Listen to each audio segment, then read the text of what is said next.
Alhamdulillah, wassalatu wassalamu ala Rasulillah. Ustaz, saya banyak memberi senyum kepada teman-teman saya, namun saya dianggap gila. Gimana itu? Ya kalau kita yang hanya kita lakukan senyum-senyum saja mungkin, ya. Senyum itu awal. Ya, kemudian kata-kata yang baik, kan begitu ya. Ucapkan salam dulu. Itulah awal yang baik ya di dalam memulai suatu pembicaraan. Nah, kemudian setelah itu apa? Tindakan ataupun perilaku yang baik.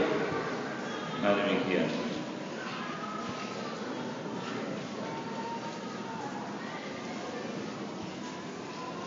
Kita sudah berkali-kali bersikap dengan akhlak yang baik kepada seseorang, tapi tetap saja dia suka memfitnah, mencela dan lain-lain. Bagaimana sikap kita?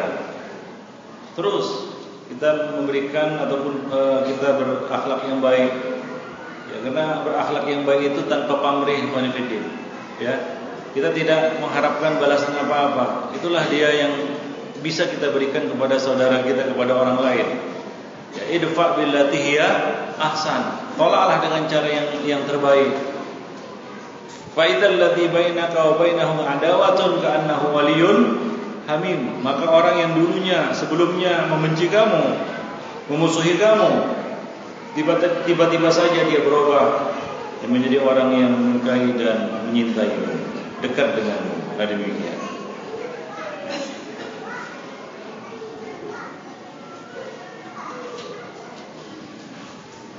Bolehkah kita senyum kepada akhwat yang bukan mahram kita? Ini senyum apa? Kalau senyum menggoda itu jangan.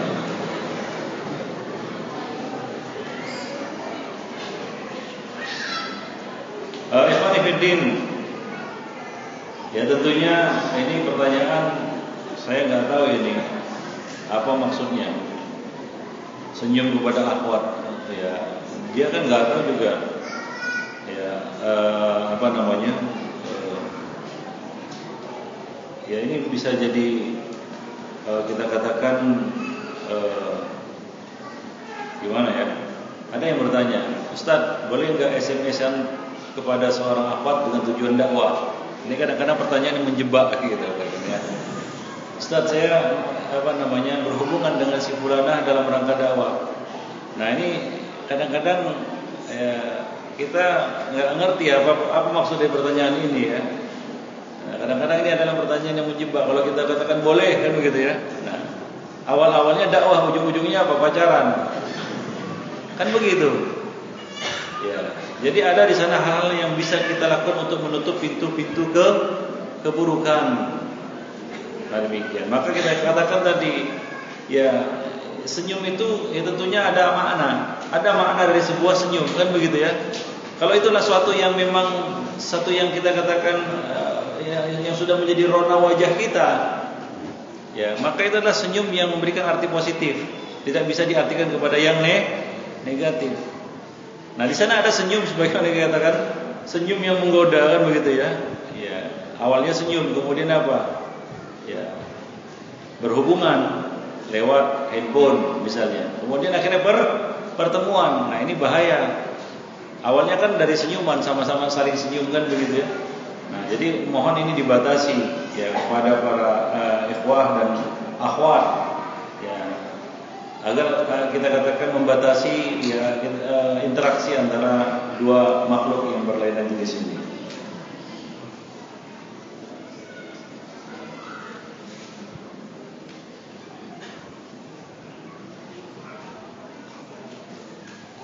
Bolehkah kita memberi hadiah karena ingin disayangi oleh orang lain?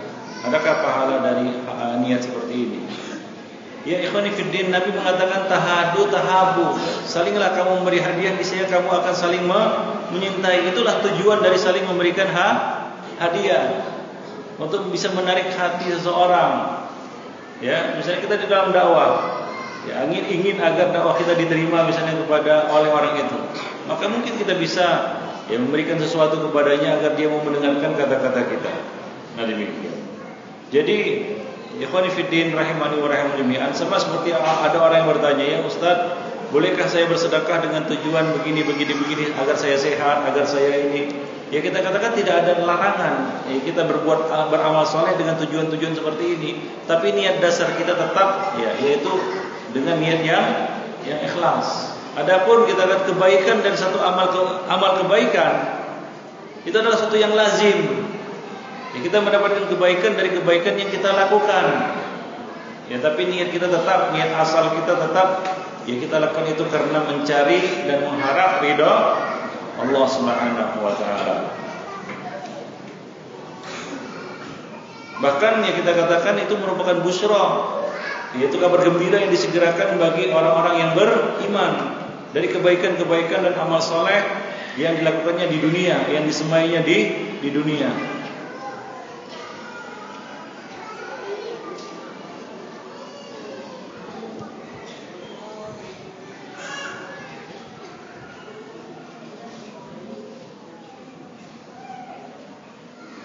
Ada yang bertanya bagaimana penerapan akhlak mulia kepada saudara kita yang berbeda manhaj dengan kita. Bagaimana menerapkan akhlak mulia dalam hal wala dan bara kepada saudara muslim yang berbeda manhaj dengan kita. Ikhwani fiddin, akhlak yang mulia ini tidak dibatasi ya dengan perbedaan ya kita katakan akidah, manhaj dan lain sebagainya. Tapi penerapannya mungkin berbeda. Coba lihat para sahabat, mereka tetap menunjukkan akhlak yang mulia. Menunjukkan akhlak yang mulia. Ya. Kalau tidak salah Umar bin Khattab radhiyallahu anhu atau Ali bin Abi Thalib kalau tidak salah ya, ketika ditanya tentang orang-orang Khawarij yang memerangi beliau, bahkan mengkafirkan beliau, kan begitu ya. Tapi ketika ditanya tentang mereka, apakah mereka muslimin? Ya, apakah mereka kufar? Maka beliau menjawab, hum ikhwanuna baghaw alaina. Itu akhlak mulia kepada siapa? Khawarij. Mereka masih saudara kita, tapi mereka zalim terhadap kita. Jadi ya, Ali bin Abi Thalib kalau saya tidak salah ya di dalam kisah ini tidaklah ya berbuat ya ataupun bersikap kepada ahli bid'ah ini dengan kaedah mereka bersikap kepada kita. Kalau mereka menampilkan orang serampangan, bukan berarti kita juga ya melakukan hal yang sama kepada mereka. Nah, ini penting untuk kita miliki. Jadi akhlak yang mulia tidak dibatasi dengan ya bahkan kepada musuh sekalipun. Ya, kepada musuh di dalam dakwah atau musuh ya kita katakan perbedaan agama. Ya, kepada orang kafir, bagaimana akhlak Nabi di dalam berperang? Itu berperang. Ya, bagaimana para sahabat berhadapan dengan ahli bid'ah. Nah, jadi akhlak mulia itu tetap kita harus lakukan dan kita harus miliki dimanapun kita berada dan kepada siapapun kita berhadapan. Cuma mungkin bentuknya yang berbeda. Bagaimana akhlak yang mulia di dalam ya mendakwahi dan kita katakan ya menasihati ya orang-orang yang berbeda manhaj ini. Misalnya Khawarij, sebagaimana yang dilakukan oleh Abdullah bin Abbas radhiyallahu anhu ketika beradu argumentasi ya dengan orang-orang Khawarij. Ia datang dengan pakaian yang baik ya, yang indah kepada mereka, ya mematahkan argumentasi mereka satu demi satu. Nah, begitu orang-orang Khawarij melihat Abdullah bin Abbas dengan penampilan seperti itu, coba lihat, mereka mengatakan, apakah seperti ini penampilan seorang sahabat Nabi? Ya, artinya tidak menunjukkan kezuhudan seperti mereka, kan begitu ya? Ya, Abdullah Ibnu Abbas tidak terpancing dengan kita katakan kata-kata seperti ini. Nah, makanya kita sebutkan tadi akhlak mulia itu harus sesuatu yang sudah tertanam ya di dalam diri kita, ya keluar secara refleks dan otomatis. Ya, Abdullah bin Abbas mendapatkan cemoohan seperti ini, padahal dia adalah seorang sahabat Nabi yang mendapatkan doa dari Nabi yang dikenal keutamaannya. Tidaklah lantas membalas ya perkataan seperti itu dengan apa? Dengan perkataan yang serupa atau perkataan yang lebih keji lagi, tidak. Beliau hanya mengatakan sungguh orang yang lebih baik dari saya ya juga telah berpenampilan seperti ini, yaitu Rasulullah sallallahu alaihi wasallam. Nah, itu akhlak yang mulia. Itu berhadapan dengan ahli bid'ah. Ya, nah demikian. Jadi sekali lagi akhlak yang mulia ini kita terapkan kepada siapa saja, walaupun kepada musuh. Dan itu mungkin yang lebih berat lagi kan begitu ya. Nah, jadi wala dan baroknya kita kepada ahli bid'ah itu jelas. Tapi itu tidak menghalangi kita dari akhlak yang mulia. Nah, mohon ini tidak dicampur adukkan. Artinya kalau kita barok, berarti kita boleh kurang ajar kepada mereka begitu. Ngomong seenaknya. Ya tidak. Akhlak yang mulia tetap harus kita miliki juga, walaupun kepada musuh sekalipun. Nah, demikian.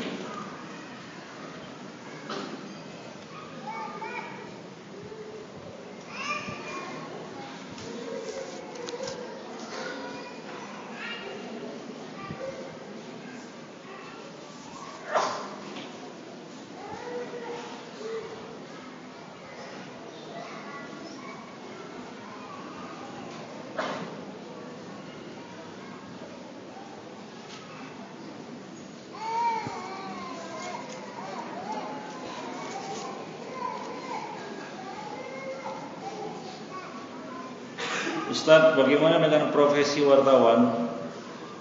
Apakah profesi ini dibenarkan oleh syariat? Ikhwan fillah, ya, lebih bagus meninggalkan profesi ini. Karena sulit dan mungkin gak ada wartawan yang Islami ya. Dan susah ikhwan fillah. Apa kata Nabi?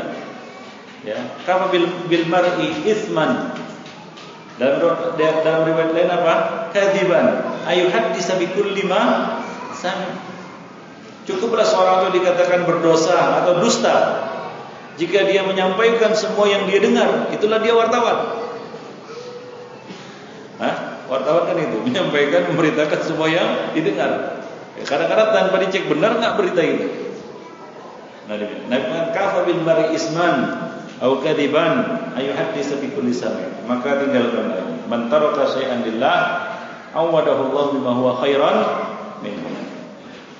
Barang siapa meninggalkan sesuatu karena Allah, maka Allah akan ganti dengan yang lebih baik. Wa may yattaqillaha yaj'al lahu min amrihi yusra. Barang siapa yang bertakwa kepada Allah, Allah akan jadikan urusannya mudah. Ya, nah demikian. Dunia kata orang tidak selebar daun kelor. Banyak tempat-tempat yang kita bisa berhijrah ke sana dan mencari ya nafkah, mencari rezeki, mengais rezeki yang halal.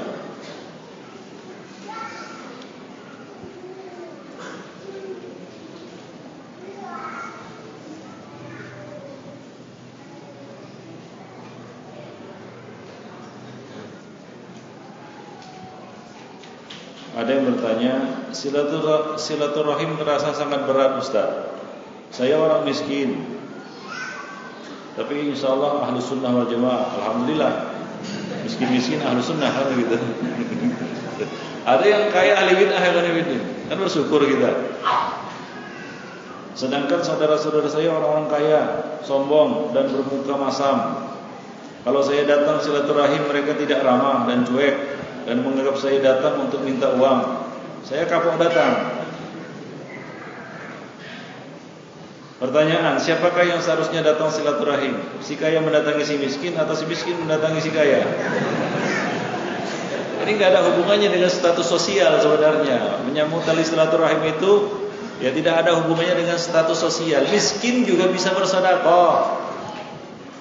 Sebagaimana kita katakan tadi, nggak bisa bersedekah dengan uang, dengan kata-kata yang baik. Ya kan? Nggak lancar cakap, bukan LC, ya dengan senyum, kan begitu.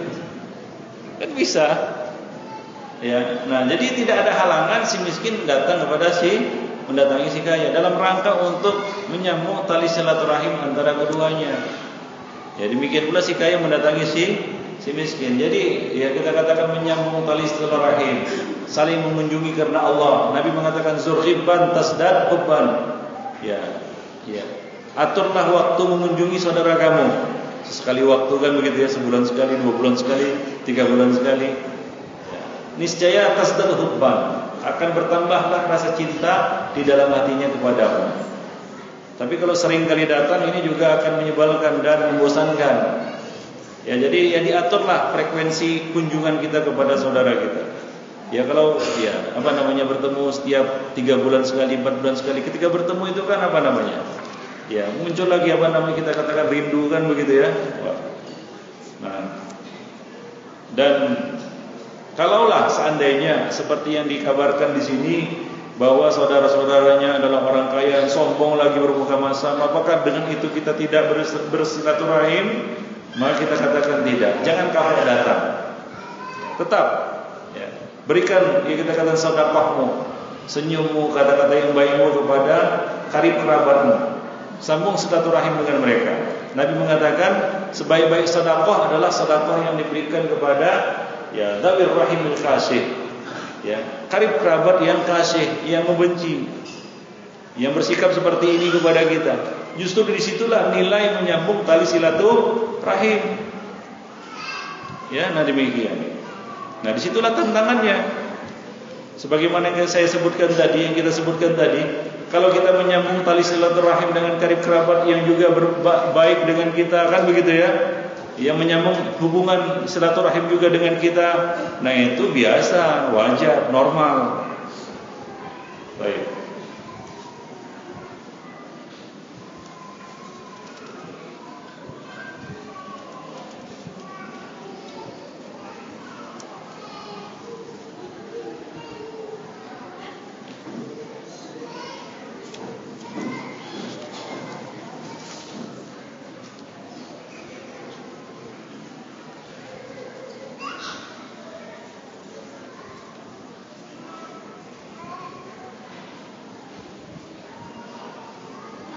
Ustaz, hadis tentang makan setelah lapar dan berhenti sebelum kenyang, hadisnya sahih atau dhaif?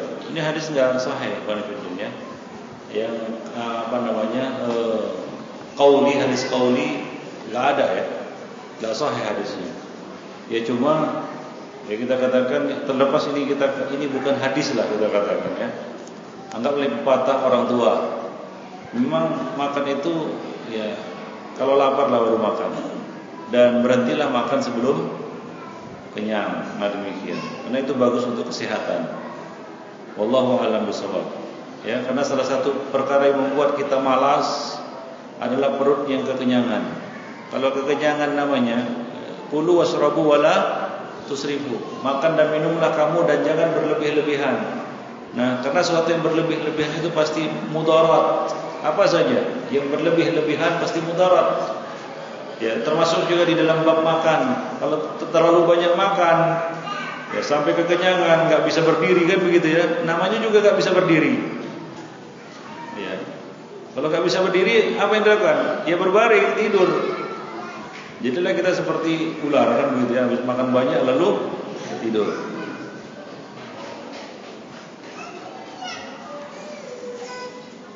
Dan tidak baik juga untuk kesehatan.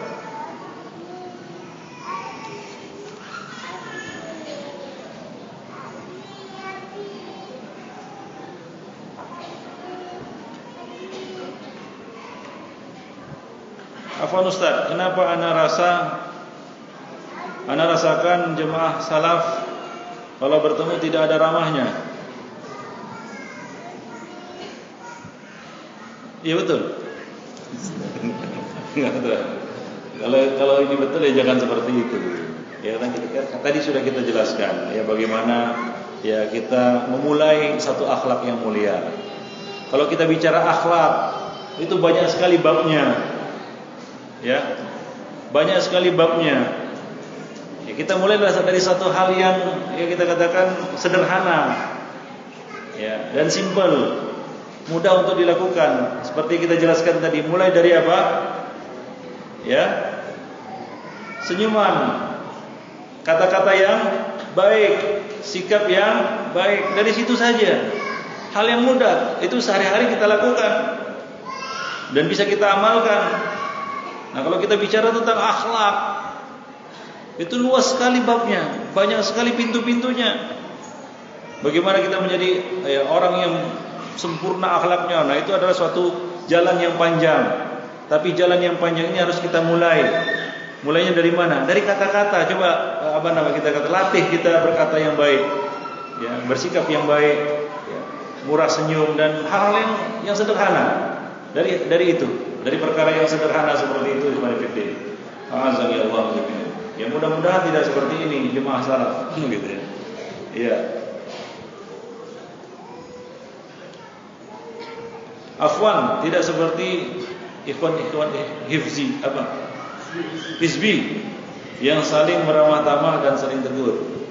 Ya, juga kita jangan tertipu dengan kita katakan penampilan mereka seperti ini. Demikianlah ikhwan fillah, saya pernah mungkin menyampaikannya di sini atau di tempat lain saya lupa, bahwa setan itu melihat kelemahan manusia.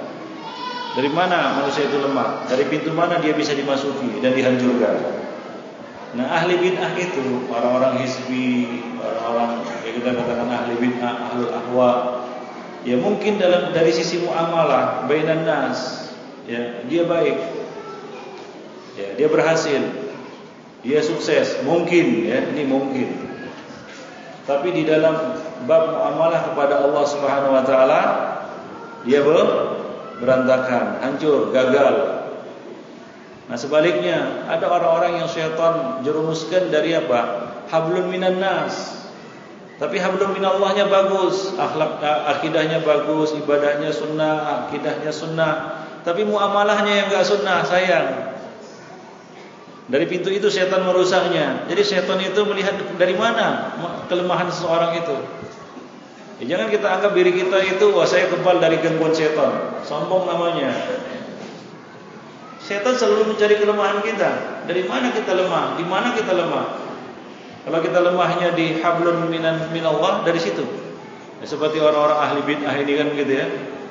Ya mungkin kita lihat sebagian ahli bid'ah luar biasa muamalahnya, jujur, amanah, tidak khianat, ya ramah dan lain sebagainya. Itu dalam hablun minan nas. Tapi rusak hablun minallahnya. Ya enggak peduli apakah akidahnya benar atau tidak, ibadahnya sunnah atau tidak, enggak pernah dia pikir. Ya, tiap hari kerjanya buat bid'ah. Rusak hablun minallahnya. Nah, syaitan masuk dari pintu itu. Nah, ada orang yang sukses hablun minallahnya luar biasa, ibadahnya sunnah, salatnya ya minat taslim ila takbir kama raaitumuni usolli, ya, dari hadis itu. Akidahnya luar biasa. Tapi kita janganlah merasa aman dari apa? Dari tipu daya syaitan. Ya, dari tipu daya syaitan. Nah, demikian. Jangan kita merasa aman dari gangguan syaitan, fitnah syaitan, ya. Nah, syaitan masuk dari pintu yang lain. Wallahu a'lam bishawab.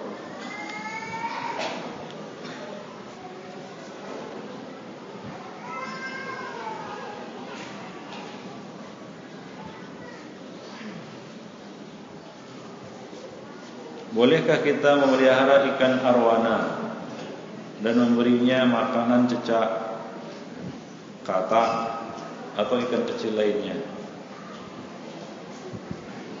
Ya, memelihara ikan itu boleh. Ya, tapi janganlah ikan buas. Ya, melihara ikan hias kan gitu boleh, asal diberi makan. Ya, enggak boleh memelihara binatang buas. Kalau arwana ini termasuk kategori binatang yang buas, ya maka jangan dipelihara. Enggak boleh seorang muslim itu atau orang muslim dilarang memelihara binatang-binatang yang berbahaya, misalnya ular. Walaupun wah jinak Ustaz, enggak nyerang dia. Siapa bilang? Berapa banyak orang-orang yang melihara ular mati dimakan ularnya sendiri. Ya kan? Nah demikian. Pelihara binatang-binatang yang jinak, kelinci, kucing kan begitu ya. Ya, atau burung, tapi bukan burung-burung yang memakan bangkai kan begitu ya. Nah demikian, yang ganas jangan. Wallahu a'lam bishawab. Nah, melihara ikan hiu, ngapain dipelihara? Makan saja. Ya, pelihara ikan piranha, ngapain dipelihara ikan piranha? Kan begitu ya. Silap-silap jari hilang, kan begitu. Ya boleh. La darar wala dirar. Boleh pelihara binatang, boleh. Ya, asalkan diberi makan. Ya, asalkan diberi makanan. Ya, jangan seperti seorang wanita yang masuk neraka gara-gara seekor kucing. Kenapa dia masuk neraka? Itu pertanyaannya. Karena dia tidak memberinya makan dan tidak melepasnya untuk mencari makan sendiri. Konsekuensi hukumnya adalah boleh sebenarnya kalau dia diberi makan. Nah, jangan lalai. Nah, demikian. Dan ada kebaikannya sedekah juga itu kepada binatang. Kalau kita pelihara kelinci misalnya, kita kasih makan dia, itu sedekah. Ya, demikian. Wallahu a'lam bishawab.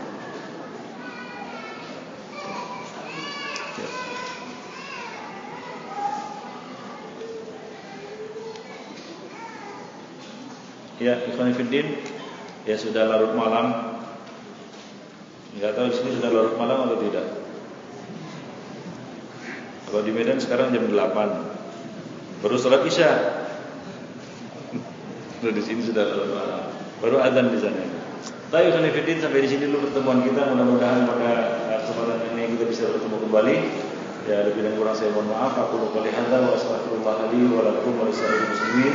Innahu huwal ghafurur rahim.